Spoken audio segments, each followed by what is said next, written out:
Flat खरीदना और ज़मीन खरीदना दोनों में ज़मीन आसमान का अंतर है।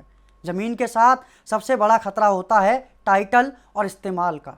लोग खेती की ज़मीन यानी कि एग्रीकल्चर लैंड को प्लॉट समझकर खरीद लेते हैं और बाद में उन्हें घर बनाने की परमिशन नहीं मिलती।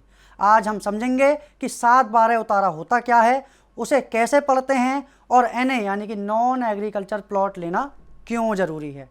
पहली बात, क्या है ये 7/12? ये आपकी ज़मीन का आईना है। इसमें 2 हिस्से होते हैं। 7 नंबर का मतलब है मालिक का हक और 12 नंबर का मतलब है उस ज़मीन पर क्या उगाया जा रहा है या उसका इस्तेमाल क्या हो रहा है।